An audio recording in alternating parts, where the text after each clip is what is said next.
Gather round, good people, and lend me your grin, for I've a splashy small tale with a princely spin. It's all about Fred, a frog quite convinced that under the slime beat the heart of a prince. Now Fred, truth be told, was no dazzling sight. No jewel-toned skin, no magical light. He wasn't from jungles with orchids and mist. He lived in the pond by the end of the list, down Carvin Street way, where the cattails sway and the mozzies all buzz in a most rude way. Yet Fred would declare, with a proud little flinch, "I'm no common frog, I'm royalty, inch for inch." His mates, Bob and Hop, with a sigh and a shrug, said, "Fred, you are simply and plainly a frog." But Fred would not budge, not a smidge, not a squidge. He said they were knights who'd been hexed by a witch. Even Dr. Phidias Toad, famed far and wide, couldn't talk down the prince that Fred had inside. Where others cried stubborn, Fred answered, "It's faith," and then struck a grand pose with remarkable grace.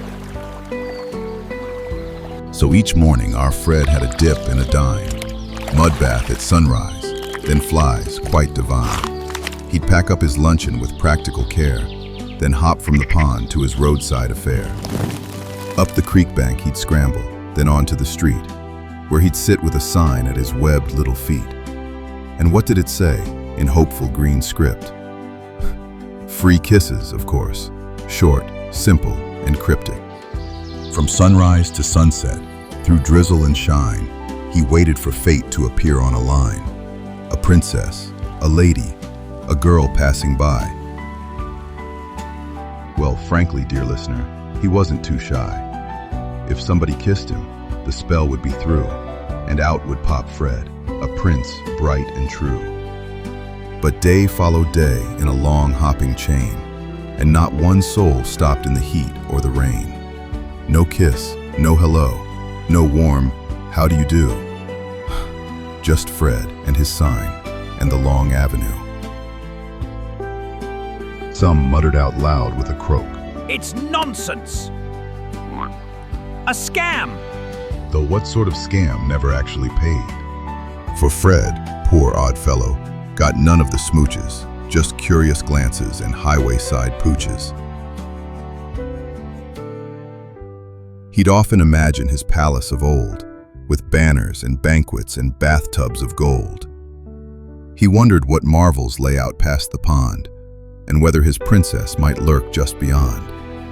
Yet for all of his boasting and noble display, he never got farther than Carvin each day. You see, frogs, and I whisper this gently, not loud, are rather like people and habit proud. So years waltzed along, and while Fred kept his dream, Bob and Hop joined the sensible frog regime.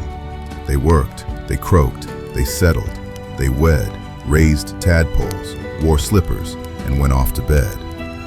But Fred kept on wishing beneath every star that one day his princess would know where they are, and with one little kiss, without fuss or a scene, transform him at last to the prince he had been.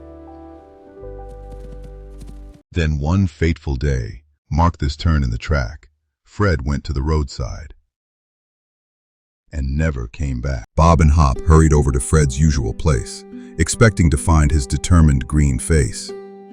But there by the roadside, most grim and most strange, lay his sign. No Fred, not a ripple, not even a croak. He'd vanished as neat as a puff out of smoke. Was he nabbed by a heron? A cat with good aim? Did some fancy French bistro embroil him in flame? Did he finally venture beyond street and tree?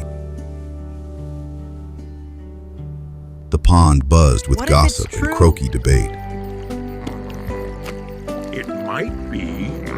Dr. Phidias Toad wrote a paper or three. Yet one thought, though rarely said out loud in the bog, kept bobbing back up like a particularly bold log.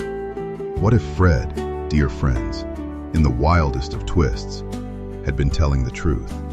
What if he'd found his princess, received his grand kiss, and was off somewhere royal in permanent bliss? Well, questions stayed questions. No answers appeared. The mystery deepened, admired, and feared. But Fred's disappearance, however bizarre, stirred dreams in the pond, both near and afar. No longer did everyone merely sit still, just croaking and blinking beside the old hill. A brave little handful, then more than a few, began wondering what they themselves ought to do. Might there be more to the world than the reeds? More roads to be traveled, more daring, more deeds. And so, by and by, with a hop and a shrug, there started the great migration of frog. Fred's story grew famous in marsh, stream, and fen. The tale of a dreamer who tried time and again. A frog who believed, though the whole world said don't. Who chased what he wanted while others all won't. And whether he turned into prince, as he'd wished, or simply escaped being someone's next dish, his ballad lives on with this whispering ring. Sometimes the boldest hearts leap like a king.